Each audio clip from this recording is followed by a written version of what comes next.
Thank you. Thank you. Good afternoon and good morning, wherever you are.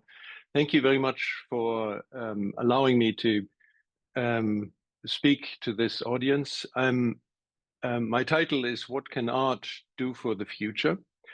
And it could have been inspiring creativity like you, Igor and Rick, have done. You will see I have some examples of communicating future design ideas, concepts, not in detail, but more generally. And I do think there are many ways to, and we need even more ways to put ourselves into the shoes of future people. The concept of art that I use is very broad. So please let's not get into this detailed discussion on that. I come from Utrecht in the Netherlands, also close to Igor and Rick. And Utrecht, you might know as the place where Miffy, the figure, was created. What I present is actually the work of very many people. And I think you have the credits in the slide, so we won't go through those details. The foundation I work for is Million Generations, that started with the question how there can be most happiness, and realizing that that would point overwhelmingly towards future generations. The initial approach was to assume a very, very long future in a very theoretical exercise and look back from assuming that in an incredibly long time, communication and understanding would still be on this planet. That I thought was quite interesting, but it is not really caught on. It is too abstract an exercise. So this led to a number of things I would like to talk to you about: the Letters of Utrecht, the collaboration of long-term art projects, and the Good Ancestor exhibit. I will come to those in turn. The Letters of Utrecht is a poem in the cobblestones of the streets in Utrecht along the old canal. And every Saturday, a stonemason comes and adds one letter to the poem. And the next Saturday, the next letter. There's 26 stonemasons. This is said to go for as long as there are Saturdays.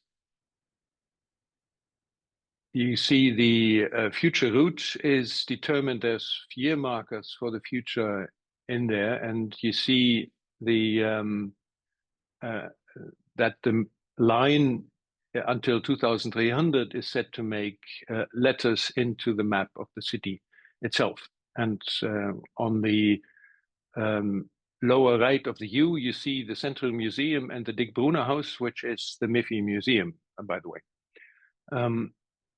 So these letters can be, these stones can be engraved on the sides, and that actually turns out to be the most important part of this project, that there are people contributing these stones. So every week there are more people who have an incentive to keep this going, for all sorts of different reasons. All sorts of different people emotionally connect to these stones, to this endeavor to give something to the future that people can build on.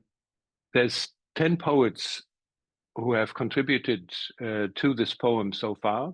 The 10th one, Hanneke van Eycken, started only in April. And her future part of the poem is unknown. It is just this morning, 45 minutes ago, one more letter was revealed, and I haven't really, sorry, I didn't really look up what that letter was. But we only know one letter at a time, and sometimes you can guess at the word or maybe even parts of a sentence, but usually the future is unknown. But it is something that is published week by week.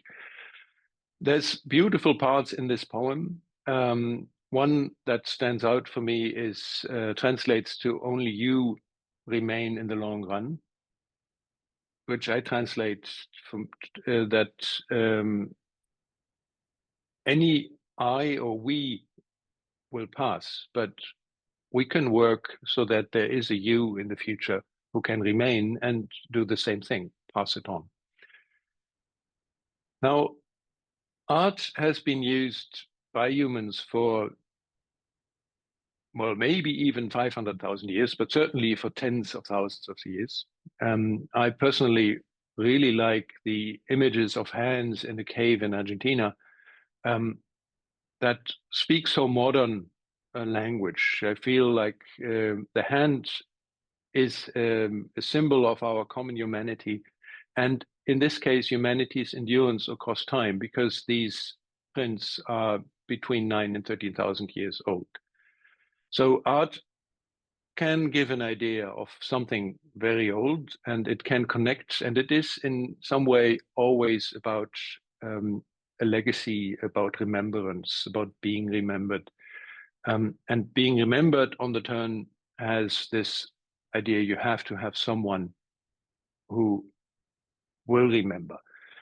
This afterlife, the future generations that we implicitly assume are somehow made more explicit in this exercise.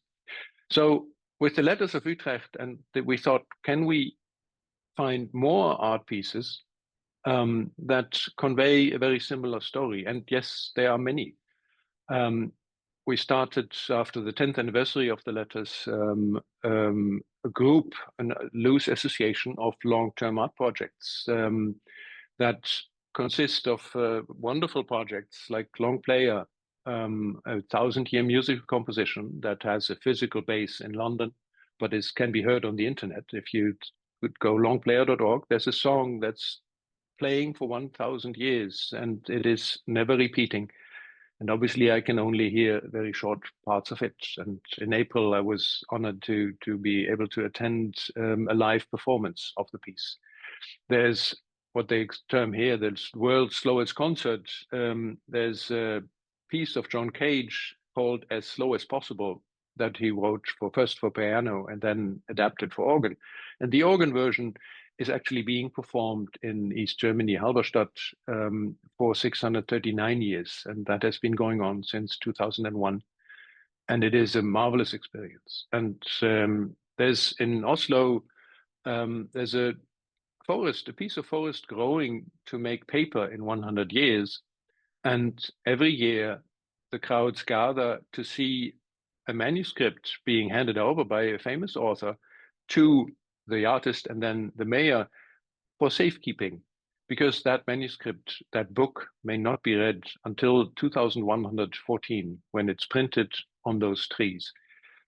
I think a very powerful project. You have the clock of the long now, a 10,000-year timepiece, mechanical timepiece, said to endure 10,000 years. And in Bavaria, they're building a pyramid of 120 blocks, very simple, but they're only putting one block every 10 years. So it's going to take 1,200 years to continue, to finish. And they just 2 years ago put the 10th block. So in 8 years, I think there'll be a lot of people coming to see the 5th block. Now, we thought, can we expand that? Because these projects together, I believe, stand much stronger than just each one of them. And we expanded that into the Good Ancestors exhibition that supported the UN Declaration on Future Generations in New York last September. And that included unusual, well, not maybe art, but well, art in the widest sense of human creativity. But it included a poster on future design, I'll come to that in a couple of pictures. And it also included the example of an ancient horse, that the outlines of a horse that are in the grass of southern England that would vanish if they are not maintained. In 20 years or so, you would not find it again because the grass plants just go over it. But this has been maintained for 3,000 years. So there's inspiring examples, I believe, and they work powerfully, as we have seen with Dr. Masako Ichihara-san. She came to the Summit of the Future last year and then actually gifted me with a future design jacket that I feel is very powerful as a communicator for putting yourself into the shoes of a future person. So these projects were on the wall of the General Assembly building during the last year's Summit of the Future and General Assembly at the UN. Politicians from Jamaica, the Prime Minister, and other small countries spoke. And you see here me wearing the future design jacket, conveying this importance that you need to step into the shoes of future people. So it is, I believe, a very powerful thing, even if future design, of course, is not art in a sense that the other projects are. But it is, in this whole exercise, I believe, was very encouraging. We asked participants to write what should last or what they would want to leave behind, and post that in a postbox, and made a small tile out of that is stored in the memory of mankind and in a salt mine in Austria, where it probably could survive for about 1 million years. Those examples we try to make that people think longer about these questions. And this year, the same exhibition on slightly smaller panels was used in April by the European Commissioner for Intergenerational Fairness to bring future generations into this debate. And again, just yesterday, you will not find that on the on the slides that I put that I sent for the website, because it was I just added that last night, for the European Citizens Panel in Brussels. And again, people commented that the future design jacket, the robe, were very powerful, and it makes you step back and think. So I believe this is a powerful example that we can use all sorts of different methods to let people think about the future in a much longer and a much more inclusive term, and form emotional connections to future generations, people who are not yet here, but who could be if we do things right.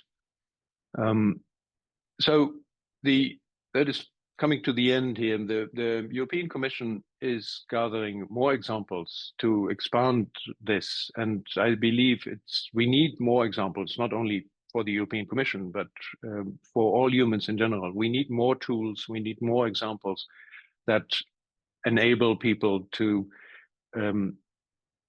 connect intellectually or emotionally to future generations. So in the discussion, I would be very interested to hear your perspective. What works for you?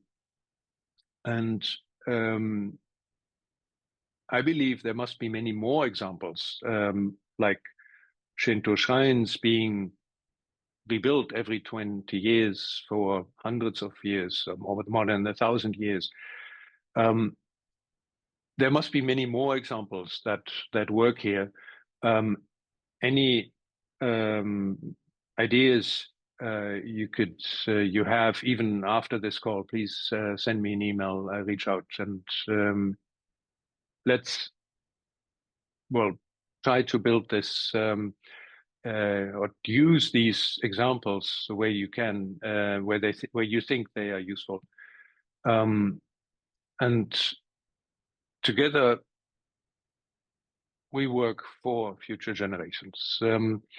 One thing I thought was whether a project like the Letters of Utrecht would work in Japan, where one character exemplifies so much more. So the poet would actually run more quickly than it does in Utrecht. So it would get a bit different rhythm. That is something to discuss if you feel that there's some interest or need to do something that builds on these experiences. I think it works very well, and it pays for itself. Actually, it pays about €1,000 to good causes every year, rather than needing public funding. So in the end, my theory of change, if you will, I think we need to get together as humanity as a whole. There's so many things that drive us apart, and recent events and politics have outlined the need more to get together. And I believe that future generations can, because we all need this afterlife, as Samuel Scheffler called it. We need the idea that there are future generations, and we want them to exist. So I believe that can help us to connect us today and bring us together, and then realize that all far descendants are shared, and their existence must be our common goal. With that, I thank you very much, and hope for your many suggestions and criticism and questions. And please reach out afterwards if you have ideas. Thank you.